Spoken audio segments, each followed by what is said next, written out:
জয় মা মঙ্গলচণ্ডীর জয়। নমস্কার দর্শক বন্ধুরা, আশা করি ঈশ্বরের কৃপায় আপনারা সকলে খুব ভালো আছেন এবং সুস্থ আছেন। আজ 11ই জ্যৈষ্ঠ, ইংরেজি 26শে মে মঙ্গলবার, পালিত হতে চলেছে পবিত্র জয় মঙ্গলচণ্ডীর ব্রত। অর্থাৎ আজ জ্যৈষ্ঠ মাসের দ্বিতীয় মঙ্গলবার। জ্যৈষ্ঠ মাসে প্রতি মঙ্গলবার গ্রাম বাংলার প্রতিটি ঘরে ঘরে পালিত হয় জয় মঙ্গলচণ্ডীর ব্রত। আজকের এই ভিডিওতে আমরা আপনাদেরকে শোনাব জ্যৈষ্ঠ মাসে জয় মঙ্গলচণ্ডীর পবিত্র ব্রত কথা। তাই ভিডিওটি প্রথম থেকে শেষ পর্যন্ত শ্রবণ করুন। আপনি আজ ব্রত পালন করুন কিংবা না করুন, আজকের এই শুভ দিনে অন্তত একবার মা মঙ্গলচণ্ডীর এই ব্রত কথাটি অবশ্যই শ্রবণ করুন। শাস্ত্রমতে ব্রত পালনের পাশাপাশি ব্রতকথা শ্রবণ না করলে ব্রতের ফল পাওয়া যায় না। তবে কোনো কারণে আজ যদি এই মঙ্গলচণ্ডী ব্রত আপনারা পালন করতে না পারেন, তাহলেও হতাশ হওয়ার কিছু নেই। কারণ শাস্ত্র বলছে, ব্রত পালন করতে না পারলেও শুধুমাত্র ব্রতকথা শ্রবণেই ব্রতের ফল অনেকাংশেই লাভ করা যায়। তাহলে আসুন বন্ধুরা, আর দেরি না করে শুরু করা যাক আজকের এই জয় মঙ্গলচণ্ডীর ব্রত কথা। আপনারা যদি আমাদের এই চ্যানেলে নতুন হয়ে থাকে, তাহলে অবশ্যই আমাদের এই চ্যানেলটি সাবস্ক্রাইব করে আমাদের পাশে থাকবেন। আর ব্রতকথা শুনবার পর যদি বিন্দুমাত্র ভালো লেগে থাকে, তাহলে অবশ্যই আমাদের এই ভিডিওটি লাইক করে অন্যদের মধ্যে শেয়ার করে দেবেন। তাহলে আসুন শুরু করছি জয় মঙ্গলচণ্ডীর ব্রত কথা। ওম নমঃ শিবায়। জয় মা মঙ্গলচণ্ডীর জয়। শিব ঠাকুরের বাস কৈলাস পর্বতে। আকাশ থেকে যেন কোটি কোটি চাঁদের আলো ঝরে পড়ছে সেখানে। গন্ধর্ব, কিন্নর, যক্ষ এবং বিদ্যাধরদের গানে কৈলাসের শিবলোক পরিপূর্ণ হয়ে রয়েছে। এমনই একটা দিনে মা ভগবতী পদ্মার সঙ্গে বসে গল্প করছিলেন। এমন সময় হঠাৎ করে তার মনে এলো, মর্তে তার পুজো প্রচলন হওয়া দরকার, তার ব্যবস্থা করতে হবে। এই কথা শুনে পদ্মার খুব ভাবনা হলো। সে ভাবতে লাগলো, কেমন করে মর্তে মায়ের পুজোর ব্যবস্থা করা হতে পারে। পদ্মার এই ভাব দেখে মা বললেন, এর জন্য কাউকে কিছু করতে হবে না, তিনি নিজেই তার পুজোর ব্যবস্থা করবেন। আর করলেনও তাই। এমনি এক বুড়ির বেশ ধরেই মা চললেন মর্তে। এই বেশে মা উজানিনগরে এক বেনে সওদাগরের বাড়িতে গিয়ে উপস্থিত হলেন। এই বেনে সওদাগরের 7টি মেয়ে, ছেলে একটিও নেই। মা এক বুড়ি ব্রাহ্মণীর বেশে লাঠি ঠুকতে ঠুকতে ঢুকলেন গিয়ে বেনের বাড়িতে। তখন একেবারে ভর দুপুরবেলা, বাইরে প্রচণ্ড রোদ, তাই ঘরের বাইরে কেউ বেরোচ্ছে না। এমনই একটি সময় এসে মা ভিক্ষে চাইলেন। বেনেবউ তখনই চাল আর টাকা থালায় নিয়ে ভিক্ষে দিতে এলেন। ব্রাহ্মণী তাকে জিজ্ঞেস করলেন, হ্যাঁ মা, তোমার ছেলে মেয়ে কয়টি? বেনেবউ বললেন, আমার 7টি মেয়ে হয়েছে, ছেলে একটিও হয়নি মা। বেনেবউয়ের উত্তর শুনে মা আর তার হাত থেকে ভিক্ষে নিলেন না। তিনি বললেন, ছেলে আটকুড়োর মুখ দেখতে নেই। এই কথা বলে ব্রাহ্মণী বাড়ি থেকে বেরিয়ে গেলেন এবং কাছেই একটি অশ্বত্থ গাছের তলায় গিয়ে বসলেন। এদিকে দুপুরবেলায় এক বুড়ি ভিক্ষে নিতে এসে ছেলে আটকুড়োর মুখ দেখতে নেই বলে চলে গেল। এতে বেনেবউয়ের খুব দুঃখ হলো। সে ভিক্ষের থালা ছুঁড়ে ফেলে দিয়ে বসে কাঁদতে লাগলো। বেনেবউয়ের কান্না শুনে 7 মেয়ে ছুটে এলো, দাস দাসীরা ছুটে এলো, আর স্বয়ং সওদাগরও ছুটে এলেন। সকলে বেনেবউয়ের কান্নার কারণ জিজ্ঞেস করলো, কিন্তু বেনেবউ কোনো কথা বলল না। শেষে সওদাগরের অনেক অনুনয় বিনয় করবার পর সে বলল, সেই ব্রাহ্মণী ভিখারিনীর কথা। বেনেবউ আরও বলল যে ভিখারিনী বলে গেছে যে মেয়ে আটকুড়োর মুখ দেখতে আছে, তবুও ছেলে আটকুড়োর মুখ দেখতে নেই। সেই জন্য বেনেবউ জেদ ধরেছে যে ছেলে না হলে এই জীবন সে আর রাখবে না। বেনে সওদাগর তখন লোকজন নিয়ে বেরোলো সেই বুড়ির খোঁজে। কিছু দূর গিয়েই সওদাগর একটি অশ্বত্থ গাছের তলায় বুড়িকে বসে থাকতে দেখল। সওদাগর অমনি গিয়ে বুড়ির দুখানা পা চেপে ধরে বলল, মা, আমার বউ ছেলে আটকুড়ো বলে তার হাতে ভিক্ষে নাওনি, এতে তার খুবই দুঃখ হয়েছে। এখন তুমি মা দয়া করে একটি ওষুধ দাও, যাতে সে ছেলের মুখ দেখতে পারে। বুড়ি সব শুনে চুপ করে রইল। শেষে অনেক সাধ্য সাধনার পর বলল, তুই যখন নেহাতি ছাড়বি না, তখন তোকে একটি ফুল দিচ্ছি, তুই এটি নিয়ে যা, ফুলটা খুব সাবধানে রাখবি। বেনে বউ যখন অশুচি হওয়ার 4 দিন পরে হবে, যখন স্নান করে উঠবে, তখন তাকে এই ফুল ধোয়া জল খেতে বলিস, তাহলে তার চাঁদের মতো একটি ছেলে হবে। বুড়ির কাছ থেকে ফুল পেয়ে সদাগর ছুটল বাড়ির দিকে এবং তার বউর হাতে ফুলটি দিয়ে সব কথা বলল। কিছুদিন গেলে এইবার বেনে বউ অশুচি হওয়ার পর স্নান করে উঠে সেই ফুল ধোয়া জল খেল। মা ভগবতীর দয়ায় অল্প দিনের মধ্যে বেনে বউয়ের পেটে সন্তান এলো। বুড়ো বয়সে বউ গর্ভবতী হয়েছে। এবার তার 8 কুঁড়ো নাম ঘুচবে। বাড়িতে সকলের কি আনন্দ। ক্রমে 9 মাস বেনে বউয়ের সাধ দেওয়া হলো খুব ঘটা করে। এইভাবে 10 মাস 10 দিন কেটে যাওয়ার পর বেনে বউয়ের প্রসব বেদনা উঠল। কিন্তু প্রসব বেদনায় সে খুব কষ্ট পেতে লাগল। প্রসব আর কিছুতেই হয় না। সকলে খুবই ভাবনায় পড়ে রয়েছে। এমন সময় একজন বৃদ্ধা এসে বউয়ের এই অবস্থা দেখে বলল, বৌমা এত কষ্ট পাচ্ছে, সে একবার মা দুর্গাকে ডাকুক না, তিনিই সব দুর্গতি দূর করবেন। এই কথা শুনে বেনে বউ কেঁদে কেঁদে মা ভবানীকে ডাকতে লাগল। এমন সময় কৈলাসে মা ভবানীর সিংহাসন টলে উঠল। মা তখন পদ্মাকে জিজ্ঞেস করলেন, হ্যাঁ রে পদ্মা, হঠাৎ করে আমার সিংহাসন এইভাবে টলল কেন? পদ্মা তখন বললে, মা তুমি এই বেনে বউকে ওষুধ দিয়েছিলে ছেলে হবার জন্য। আজ 9 দিন ধরে প্রসব বেদনায় সে ভয়ানক কষ্ট পাচ্ছে, তাই সে তোমায় ডাকছে। পদ্মার কথা শুনে মায়ের মনে খুব কষ্ট হলো। তিনি আবার বুড়ির বেশে বেনের বাড়িতে গিয়ে হাজির হলেন। বাড়িতে তখন অনেক লোকজনের যাতায়াত চলছে। মা তখন একটি মেয়েকে জিজ্ঞেস করলে, হ্যাঁ গা, কি হয়েছে তোমাদের বাড়িতে, এত লোকজন কেন? মেয়েটি তখন বুড়িকে সব কথা বলল। বুড়ি তখন বলল, আমি কি বেনে বউয়ের একবার দেখতে পারি? মেয়েটি বলল, কেন পারবে না মা? এই বলে মেয়েটি বুড়িকে নিয়ে গেল সেই বেনে বউয়ের কাছে। বুড়ি তখন বললে, ঘর থেকে সবাই বেরিয়ে যাও, আমি একলা বেনে বউয়ের কাছে থাকব, তোমাদের কোনো ভয় নেই। বুড়ির কথা মতো সকলে ঘর থেকে বেরিয়ে যেতে বুড়ির বেশে মা ভগবতী বউরানীর গায়ে তার পদ্মহস্ত ভুলিয়ে দিলেন। সঙ্গে সঙ্গে বেনে বউয়ের তার চাঁদের মতো একটি ছেলে প্রসব করলেন। মা ভবানী তখন ছেলেটিকে একটু আদর করে বললেন, এর নাম রেখো জয়দেব। এই বলে মা অদৃশ্য হয়ে গেলেন। এইভাবে বেশ কিছুদিন কেটে গেল। হঠাৎ আবার মা ভগবতীর সিংহাসন টলে উঠল। আবার বুড়ির বেশে মা গিয়ে হাজির হলেন ধনপতি সওদাগরের বাড়িতে। তেমনি দুপুরবেলা সেখানে গিয়ে তিনি ভিক্ষে চাইলেন। ধনপতির বউ তখন থালায় করে চাল আর টাকা নিয়ে এসে বুড়িকে ভিক্ষা দিতে এলো। বুড়ি তখন তাকে জিজ্ঞেস করল, হ্যাঁ মা, তোমার ছেলে মেয়ে কয়টি? বেনে বউ বলল, আমার 7টি ছেলে, মেয়ে হয়নি মা। এই কথা শুনে বুড়ি আর ভিক্ষে নিলেন না, শুধু বলে গেলেন, ছেলে 8 কুঁড়োর মুখ দেখতে আছে, তবু মেয়ে 8 কুঁড়োর মুখ দেখতে নেই। এই কথা শুনে বেনে বউ ভিক্ষের থালা ছুঁড়ে ফেলে দিয়ে মাটিতে বসে কাঁদতে লাগলো। তার কান্না শুনে বাড়িসুদ্ধ লোক এসে পড়ল তার কাছে। তার কান্নার কারণ জিজ্ঞেস করতে লাগলো, কিন্তু বেনে বউ কোনো উত্তরই দেয় না। অনেক সাধ্য সাধনার পর সে বলল যে এক ব্রাহ্মণী তার হাতে ভিক্ষা নিতে এসেছে, কিন্তু সে ভিক্ষা না নিয়েই চলে গেল আর বলে গেল, ছেলে 8 কুঁড়োর মুখ দেখতে আছে, কিন্তু মেয়ে 8 কুঁড়োর মুখ দেখতে নেই। এই কথা বলার পর বেনে বউ খুব কাঁদতে কাঁদতে বলতে লাগলো যে মেয়ে না হলে এ জীবন আর সে রাখবে না। সওদাগর তখন লোকজন নিয়ে বুড়ির খোঁজে বেরোলো। তারা কিছু দূর গিয়েই দেখল যে বুড়ি একটি বটগাছের নিচে বসে রয়েছে। সওদাগর তখন পা দুটো ধরে অনেক অনুনয় বিনয় করে বলল, মা, আমার মেয়ে হয়নি বলে তুমি আমার বউয়ের হাতে ভিক্ষা নাওনি? সে কেঁদে কেঁদে সার হচ্ছে। এখন কি করে আমার মেয়ের 8 কুঁড়োর নাম খুঁজবে?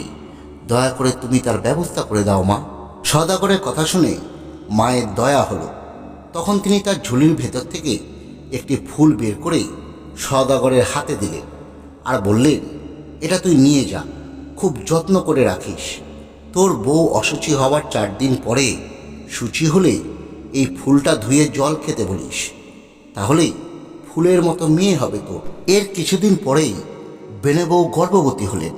10 মাস 10 দিন কেটে যাবার পর প্রসব বেদনা দেখা দিল, কিন্তু প্রসব আর কিছুতেই হতে চায় না। বেনেবউ খুব কষ্ট পেতে লাগলো। তখন সে কেঁদে কেঁদে মাকে ডাকতে থাকলো। এবারেও মায়ের সিংহাসন টলে উঠল। পদ্মা তখন মাকে বেনেবউয়ের কথা মনে করে দিয়ে বলল যে 4-5 দিন ধরে সে খুব কষ্ট পাচ্ছে। এই শুনে মা আর থাকতে পারলেন না, আবার বুড়ির বেশ ধরে চললেন বেনেবউয়ের বাড়িতে। সেখানে পৌঁছে বাড়ির লোকের মতো সে ঢুকল আতুর ঘরে। সেখানে বেনেবউয়ের কাছে যারা বসেছিল, বুড়ি তাদের বলল, তোমরা সকলে এবার ঘর থেকে বাইরে যাও, আমি একলা একটু বউয়ের কাছে থাকব। বুড়ির কথা শুনে সকলে যেন আবিষ্ট হয়ে ঘর থেকে বেরিয়ে গেল। বুড়ি তখন ঘরের দরজা বন্ধ করে দিয়ে বেনেবউয়ের গায়ে হাত বুলিয়ে দিলেন। সঙ্গে সঙ্গে বেনেবউয়ের একটি ফুলের মতো মেয়ে প্রসব করল। মা তাকে একটু আদর করলেন, তারপর তাকে বেনেবউয়ের কোলে দিয়ে বললেন, এর নাম রেখো জয়াবতী। এই বলে মা অদৃশ্য হয়ে গেলেন। ক্রমে জয়াবতীর 7 বছরে পড়ল। সে এখন তার সমজুটি পাড়ার মেয়েদের নিয়ে পুতুল খেলে আর ঠাকুর পুজোও করে। সে ছেলে খেলার মতো বালির নৈবেদ্য, কাঁঠাল পাতা, বেলপাতা, বনের ফুল আর নানা রকমের লতাপাতা দিয়ে আপন মন থেকেই মঙ্গলচণ্ডীর পুজো করতে থাকলো। একদিন সে এইভাবে পুজো করছে, এমন সময় জয়দেবের পায়রা এসে বসল জয়াবতীর কোলে। জয়দেবও পায়রার পেছনে ছুটছিল। সে এসে দেখল পায়রা জয়াবতীর কোলে বসে আছে। জয়দেব বলল, আমার পায়রা দাও। জয়াবতী বলল, বা রে, পায়রা আমার কোলে এসে বসেছে, আমি তোমায় পায়রা দেব কেন? না, আমি কিছুতেই দেব না। জয়দেবও ছাড়বার পাত্র নয়। সে তার পায়রা নিয়ে তবে ছাড়ল। যাবার সময় সে জয়াবতী আর তার সখীদের জিজ্ঞাসা করল, এ তোমরা কি করছো? জয়াবতী উত্তর করল, মা মঙ্গলচণ্ডীর পুজো করছি। জয়দেব আবার বলল, এতে কি ফল হয়? জয়াবতী বলল, হারালে পায়, মরলে জিওয়ে খাড়ায় কাটে না, আগুনে জলে ফেলে দিলে মরণ ঘটে না, সতীন মেরে ঘর পায়, রাজা মেরে রাজ্য পায়।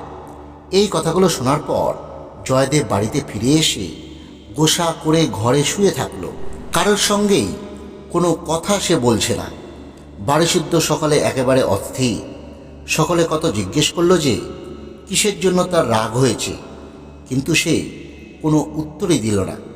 শেষে জয়দেবের মা এসে অনেক অনুনয় বিনয় করতে জয়দেব বলল যে সদাগরের মেয়ে জয়াবতীর সঙ্গে তার বিয়ে দিলে তবে সে না খাওয়া করবে। জয়দেবের মা তার এই কথা শুনে বলল, ও, এর জন্যে এত রাগ? এই তোর কথা? এর জন্য ভাবনা কি? আমি কর্তাকে বলে শীঘ্রই জয়াবতীর সঙ্গে তোর বিয়ের ব্যবস্থা করে দিচ্ছি। ওরা তো আমাদেরই ঘর, কিছুই আটকাবে না। কিছুদিন পরেই বেনে সদাগর জয়াবতীর বাবা ধনপতি সদাগরের কাছে গিয়ে বিয়ের প্রস্তাব দিল। ধনপতিও বেনে সদাগরের লোকের মুখে সব কথা শুনে বিয়ে দিতে রাজি হয়ে গেল। আর বিয়ে স্থির হলো জ্যৈষ্ঠ মাসের মঙ্গলবারে। জ্যৈষ্ঠ মাসের জয় মঙ্গলবারের ব্রতের দিন খুব ধুমধাম করে জয়াবতীর সঙ্গে জয়দেবের বিয়ে হয়ে গেল। বিয়ের দিন রাত্রিরে বাসর ঘরে জয়াবতী আঁচলে বাঁধা গদ বের করে খেয়ে নিল। এই দেখে জয়দেব বলল, ও কি, তুমি কোনো তুক করলে নাকি? জয়াবতী বলল, তুকতাক কিছুই করিনি, আজকে জয় মঙ্গলবারের ব্রত করেছি, তার গদ খেলুম। বিয়ের পরদিন ধনপতি সদাগর জয়াবতীকে সোনার গয়নায় মুড়িয়ে দিল। এবার অনেক ধনরত্ন নিয়ে বর কনেকে তারা বিদেয় করল। যাবার সময় জয়দেব তার বাবার সঙ্গে না গিয়ে একটা আলাদা ডিঙিতে করে বউকে নিয়ে চলল। ছেলের ইচ্ছে বাবা কোনোই বাধা দিল না। খানিক দূরে যাওয়ার পর জয়দেব জয়াবতীকে বলল, দেখো, এখানে চোরের খুব উপদ্রব, তুমি অনেক গয়না পরে আছো, চুরি যাওয়ার খুব ভয় রয়েছে। তুমি সমস্ত গয়না খুলে তোমার কাপড়ে একটি পুটলি করে আমায় দাও, আমি ওটা কোলে নিয়ে বসে থাকি, আর তুমি আমার চাদর পরে থাকো। জয়াবতী তাই শুনে গয়নাগুলো একটি পুটলি করে জয়দেবের হাতে দিয়ে দিল। আর জয়দেব সঙ্গে সঙ্গে সেই পুটলিটা জলে ফেলে দিল। তারপরেই কৈলাসে মা ভবানীর আসন আবার টলে উঠল। মা পদ্মাকে জিজ্ঞেস করলে, আবার আমার আসন কেন টলল রে পদ্মা? পদ্মা বলল, তোমার জয়দেব জয়াবতীর সব গহনা জলে ফেলে দিয়েছে, এখন কি করবে, কি উপায় রয়েছে? দেবী ভবানী তখনই রাঘব বোয়ালকে ডেকে বললে, আমার জয়াবতীর সমস্ত গহনা জয়দেব পুটলি করে জলে ফেলে দিয়েছে, তুমি পুটলিটা এখনই গুলে ফেলে পেটের মধ্যে রাখো, আর খাল বিল নদী পুকুরে যেখানে যত মাছ আছে তাদের ডেকে বললেন, কাল থেকে 3 দিন তোমাদের সকলে গভীর জলে তোমরা চলে যাও, সেখানেই লুকিয়ে থাকবে। এদিকে বেনে সদাগরের বউ মেয়েদের নিয়ে ডিঙা বরণ করতে এলো। সকলে দেখল বউয়ের গায়ে একখানাও গহনা নেই। সকলেই বলতে লাগলো যে বউয়ের বাবা এত বড় মানুষ হয়ে মেয়েকে একখানাও গয়না দেয়নি, কি আশ্চর্য। যাই হোক, বেনে বউ নিজের ঘরে নানা রকম গহনা বউকে পরিয়ে বউ বরণ করলো আর তাকে ঘরে নিয়ে এলো। পরের দিন বউ ভাত, ভালো মাছ ধরে দেবার জন্য জেলেদের ওপর হুকুম হলো। জেলেরাও বেরোলো মাছ ধরতে, কিন্তু কোথাও কোনো মাছ না মেলায় শেষে নদীতে জাল ফেলতেই জালে ধরা পড়ল সেই রাঘব বোয়াল, যে জয়াবতীর গহনার পুটলি গিলেছিল। জেলেরা মাছ নিয়ে সদাগরের বাড়িতে এলো। প্রকাণ্ড মাছ, বাড়ির সবাই খুব খুশি। মাছ কোটবার আয়োজন হলো, কিন্তু বাটি কাটারি এমনকি কুড়ুল দিয়েও সে মাছকে কেউ কাটতে পারল না। এইসব ব্যাপার দেখে জয়াবতী তার শাশুড়িকে বলল, মা, আমিই মাছটা কুটব। শাশুড়ি বলল, এত মানুষ পারল না আর তুমি পারবে? কি বলছো বৌমা? জয়াবতী কিন্তু সহজে ছাড়ল না। শাশুড়িকে অনেক বুঝিয়ে সুঝিয়ে সেই মাছ সে কুটতে বসল। মা মঙ্গলচণ্ডীকে স্মরণ করে সে ছোট একটা বটির কোপ দিতেই মাছ টুকরো টুকরো হয়ে গেল, আর তার পেটের ভেতর থেকে বেরিয়ে এলো সেই গহনার পুটলি। জয়াবতী তখনই ঘাটে নিয়ে গিয়ে সেই পুটলিটা ধুয়ে নিজের সব গহনা পরে নিল। তখন সকলেই বলতে লাগলো, ওহ, কি গহনাই দিয়েছে ধনপতি। বেনে সদাগরের বউয়ে তখন আর আনন্দ ধরে না। এদিকে জয়াবতীকে সব গহনা ফিরে পেতে দেখে জয়দেব ভাবল, হারলে পায়। জয়াবতী তো সত্যি সব হারিয়ে আবার ফিরে পেল। সেদিন বউ ভাত, 1700 বেনে এসেছে নেমন্তন্ন খেতে। জয়দেব গিয়ে চুপি চুপি তাদের বলে দিল যে তারা যেন বলে, মাছ যে কুটেছে সে যদি রান্না করে তবেই তারা খাবে, তা না হলে তারা খাবে না। তখনই কথাটা বেনে সদাগরের কানে উঠল। বেনে সদাগর জয়াবতীর কাছে গিয়ে বলল, মা জয়াবতী, তুমি না রান্না করলে কেউ খাবে না বলছে, এখন কি হবে মা? একটা উপায় যে তোমাকে করতেই হবে। এই কথা শুনে জয়াবতী প্রাণ ভরে মা মঙ্গলচণ্ডীকে ডাকতে লাগলো।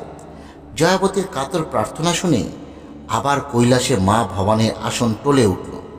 মা পদ্মাকে বললেন, কি হয়েছে রে পদ্মা, আবার আমার আসন কেন টলল?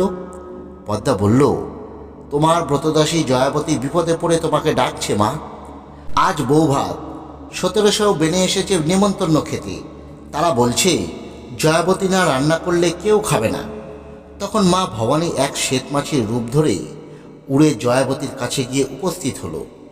পরে মা জয়াবতীর কানে কানে বললেন, ভয় কি, তুমি বলো 17টি হাঁড়ি চাই, 17টি সরা চাই, আর 17টি গোছা বেরি চাই। মায়ের কথা মতো জয়াবতী গিয়ে শ্বশুরকে এই জিনিসগুলি আনিয়ে দিতে বলল। জয়াবতীর শ্বশুর তখনই জিনিসগুলো আনিয়ে দিল। জিনিসগুলো রান্নাঘরে রেখে দেবার পর জয়াবতী একখানি চেলি পরে রান্নাঘরে ঢুকে দরজা বন্ধ করে মা চণ্ডীকে স্মরণ করল। মা তখনই এসে উপস্থিত হলেন। 17টি উনান একসঙ্গে জ্বলে উঠল। দেখতে দেখতে হাঁড়িগুলোর রান্না চেপে সে রান্নাও হয়ে গেল খুব অল্প সময়ের মধ্যে। মা তখন জয়াবতীর কাপড়ে আর পিড়িতে একটু হলুদ মাখিয়ে দিয়ে বললেন, এইবার বাইরে বেরিয়ে বলো তোমার সব রান্না হয়ে গেছে। রান্না সেরে জয়াবতীকে রান্নাঘর থেকে বেরিয়ে আসতে দেখে এবং সব রান্না হয়ে গেছে শুনে বেনে সদাগরের বউ একেবারে আশ্চর্য হয়ে গেল। এখন তার আনন্দের আর অন্ত নেই। এত শিগগির সব রান্না হয়ে যেতে দেখে সকলেই জয়াবতীর খুব সুখ্যাতি করতে লাগলো। জয়দেব তখন আবার গিয়ে বেনেদের বলে এলো যে তারা যেন বলে যিনি রান্না করেছেন তিনি পরিবেশন না করলে কেউ খাবে না। এই কথা জয়াবতীর শাশুড়ি জয়াবতীকে গিয়ে বলল। জয়াবতী আবার মাকে স্মরণ করতে মা মঙ্গলচণ্ডীও সঙ্গে সঙ্গে এসে দেখা দিলেন এবং জয়াবতীকে বললে, তুমি তোমার শাশুড়িকে বলো 1700 বেনে একসঙ্গে খেতে বসলে তুমি তাদের পরিবেশন করতে পারবে। তারপর তারা খেতে বসলে তুমি একখানা পাতে সব জিনিস দিয়ে দেবে, তাহলেই দেখবে সব পাতেই জিনিসগুলো পড়েছে। জয়াবতীর কথা অনুসারে বেনেরা সব একসঙ্গে খেতে বসলো, আর জয়াবতী একখানা পাতে সব জিনিস দিতেই জিনিসগুলো সব পাতেই পড়ল একসঙ্গে। বেনেরা সবাই খুব তৃপ্তি করে খেয়ে জয়াবতীকে প্রাণ খুলে আশীর্বাদ করে চলে গেল। জয়াবতী বিয়ের পর 5-6 বছর কেটে যেতে জয়াবতী গর্ভবতী হলো। বেনে বউ খুব ঘটা করে তার সাথ দিল, গরিব দুঃখীকে অনেক দান করল। শেষে 10 মাস 10 দিন পর ঘর আলো করে জয়াবতীর ছেলে হলো। পাঁচুটের দিন ছেলেকে তেল হলুদ মাখিয়ে পিঁড়িতে শুয়ে জয়াবতী পুকুরে গেল স্নান করতে। এই ফাঁকে জয়দেব চুপি চুপি এসে ছেলেটিকে টুকরো টুকরো করে কেটে একটি হাঁড়িতে ভরে তার মুখে সরা চাপিয়ে দিয়ে জলে ভাসিয়ে দিল। এইবার মা আবার পদ্মার মুখে শুনলেন যে জয়দেব এবার জয়াবতীর ছেলেকে টুকরো টুকরো করে কেটে একটি হাঁড়িতে ভরে জলে ভাসিয়ে দিয়েছে। মা তখনই সংকোচিল হয়ে এসে হাঁড়িটি তুলে নিয়ে গেলেন। তারপর কাটা টুকরোগুলো একটা পদ্ম পাতায় রেখে অমৃতকুণ্ডের জল তার উপর ছুটিয়ে দিলেন। ছেলেটি অমনি বেঁচে উঠল। তারপর জয়াবতী স্নান সেরে ওঠার সঙ্গে সঙ্গে ছেলেটিকে তার কোলে নিয়ে দিলেন, আর তাকে বললেন যে জয়দেব তার ছেলেটিকে কুচো কুচো করে কেটে জলে ভাসিয়ে দিয়েছিল, সে যেন জয়দেবের কাছ থেকে ছেলেটিকে খুব সাবধানে রাখে। জয়াবতী ছেলে কোলে নিয়ে হাসতে হাসতে বাড়ি ফিরে এলো। জয়দেব এতক্ষণ লুকিয়েছিল, কিন্তু জয়াবতীর কোলে তার সন্তানকে দেখে সে একেবারে আশ্চর্য হয়ে গেল। তারপর ছেলের ষষ্ঠী পুজোর সময় জয়দেব আবার ছেলেটিকে একলা পেয়ে তার ঘাড় ভেঙে পুকুর ঘাটে কাঠের নিচে পুঁতে রেখে এলো। এবারেও মা মঙ্গলচণ্ডী পদ্মার মুখে এই কথা শুনতে পারলেন। মা তখন জলদেবীকে ডেকে বললেন, আমার ব্রতদাসী জয়াবতীর ছেলেকে জয়দেব তুলে নিয়ে গিয়ে তার ঘাড় ভেঙে পুকুরের ঘাটের নিচে পুঁতে রেখেছে। জয়াবতী স্নান করে উঠলে ছেলেকে তার কোলে দিয়ে দিও। জয়াবতী স্নান করে উঠবার পর জলদেবী মার কথা মতো ছেলেকে জয়াবতীর কোলে দিয়ে দিলেন এবং বলে দিলেন, মা জয়দেব তোমার ছেলেকে মেরে কাঠের নিচে পুঁতে রেখেছিল। জয়দেবের কাছ থেকে ছেলেকে সাবধানে রেখো মা। জয়াবতীর ছেলে কোলে নিয়ে খুব আনন্দে ষষ্ঠী পুজো করল। এবারেও জয়দেব লুকিয়েছিল। পরে বাড়ি ঢুকতেই দেখল জয়াবতীর ছেলেকে কোলে নিয়ে বসে রয়েছে। এইভাবে 6 মাস কেটে গেল। এইবার ছেলের ভাতের সময় এলো। ছেলের ভাত উপলক্ষে 1700 বেনে এলো নেমন্তন্ন খেতে। নেমন্তন্ন পেয়ে অনেক দূর দূর থেকে লোক এলো বেনে সদাগরের বাড়িতে। বাড়িতে তখন চলল খুব আনন্দ উৎসব। এর কিছুদিন পরে এলো ভাতের দিন। জয়াবতী ভাতের দিন ছেলেকে নাইয়ে ধুইয়ে নানারকম গহনা পরিয়ে রেখে গেল স্নান করতে। এদিকে জয়দেব সুযোগ খুঁজছিল। এই ফাঁকে সে ছেলেটাকে তুলে নিয়ে গিয়ে কুমোরদের পেয়ানোর ভেতরে রেখে এলো। সেই দিন আবার ছিল পেয়ানে আগুন দেবার কথা। সেই মতো কুমোরেরা পেয়ানে আগুন দিল, কিন্তু আগুন ধরল না। তারা কত রকমের চেষ্টা করল, কিন্তু আগুন কিছুতেই ধরাতে পারল না। এদিকে কৈলাসে মায়ের আসন আবার টলে উঠল। মা পদ্মাকে জিজ্ঞেস করলেন, ব্যাপার কি? পদ্মা বলল, আজ তোমার ব্রতদাসী জয়াবতী ছেলের ভাতের দিন। সে ছেলেকে শুয়ে রেখে গিয়েছিল স্নান করতে। সেই সুযোগে জয়দেব ছেলেটাকে তুলে নিয়ে গিয়ে কুমোরদের পেয়ানের ভেতর রেখে এসেছে। পদ্মার মুখে সব কথা শুনে মা এবার এক বুড়ির ব্রাহ্মণের বেশ ধরে নেমে এলেন মর্তে। কুমোরেরা তখন অনেকজন মিলে পেয়ানে আগুন ধরানোর চেষ্টা করছে। মা কুমোরদের কাছে গিয়ে জিজ্ঞেস করলেন, হ্যাঁ গা, তোমাদের এখানে এত ভিড় কিসের? কুমোরেরা বলল, মা, আমরা পিয়ানে কিছুতেই আগুন ধরাতে পারছি না। যতবার চেষ্টা করছি আগুন কিছুতেই ধরছে না। আমরা বুঝতে পারছি না ব্যাপার কি। মা তখন তাদের সরে যেতে বলল এবং পিয়ানের ভেতর থেকে ছেলেটিকে বের করে নিল। সঙ্গে সঙ্গে পিয়ানেও আগুন জ্বলে উঠল। মা তারপর ছেলেটিকে নিয়ে গিয়ে জয়াবতীর কোলে দিয়ে বলল, তোমায় কতবার বলেছি যে ছেলেটিকে সাবধানে রেখো মা, তাকে তুমি পারছো না। আজ জয়দেব তোমার ছেলেকে নিয়ে গিয়ে কুমোরদের পিয়ানের ভেতর রেখে এসেছিল। এই কথা বলে জয়াবতী এবং তার ছেলেকে আশীর্বাদ করে মা অদৃশ্য হয়ে গেলেন। সন্ধ্যের পর জয়দেব বাড়ি ঢুকে দেখলেন যে ছেলে বেশ আনন্দে মায়ের কোলে বসে খেলা করছে। এইবার জয়দেব বুঝল, 3 বার চেষ্টা করেও যখন ছেলেটিকে কোনো ক্ষতি করা গেল না, তখন একথা মানতেই হবে যে ব্রতের ফলের হয়তো অন্যথা কখনো হয় না। এরপর আর একদিন শেষ দেখবার জন্য জয়দেব একখানি কাটারি নিয়ে ছেলেটিকে কাটতে আরম্ভ করল। এমন সময় জয়াবতী এসে বলল, এ কি করছো তুমি? এত রকম করেও কি তোমার বিশ্বাস হলো না যে মা মঙ্গলচণ্ডী রয়েছে? জয়দেব বেশ খানিকটা লজ্জিত হয়ে বলল, হ্যাঁ, এইবার আমার বিশ্বাস হয়েছে। তারপর থেকে জয়দেব আর কোনো অঘটন ঘটানোর চেষ্টা করল না। জয়াবতীকে নিয়ে সে বেশ সুখে ঘর করতে লাগলো। পরে তাদের আরও কয়েকটি ছেলে মেয়ে হলো। জয়াবতীর শ্বশুর শাশুড়ি নাতি নাতনিদের মুখ দেখে খুব আনন্দের দিন কাটিয়ে শেষে স্বর্গে চলে গেলেন। জয়াবতী আর জয়দেব তাদের ছেলে মেয়েদের কাছে মা মঙ্গলচণ্ডীর কথা প্রচার করল এবং তাদের প্রচার করতে বলে দিল। তারপর এক শুভ দিনে স্বয়ং ভগবান পুষ্পক রথ পাঠিয়ে দিলেন। জয়দেব এবং জয়াবতী জীবন্ত অবস্থায় সেই রথে চড়ে স্বর্গে চলে গেলেন। সকলে তাদের এই অবস্থা দেখে খুব ধন্য ধন্য করতে লাগলো। সেই থেকে জয় মঙ্গলবারের ব্রতকথা পৃথিবীময় ছড়িয়ে পড়ল। বন্ধুরা, আপনাদের এতক্ষণ শ্রবণ করালাম জয় মঙ্গলচণ্ডীর ব্রতকথা। ভিডিওটি যদি বিন্দুমাত্র ভালো লেগে থাকে তাহলে লাইক করুন, অন্যদের মধ্যে শেয়ার করে দিন। ধন্যবাদ। সকলে ভালো থাকবেন।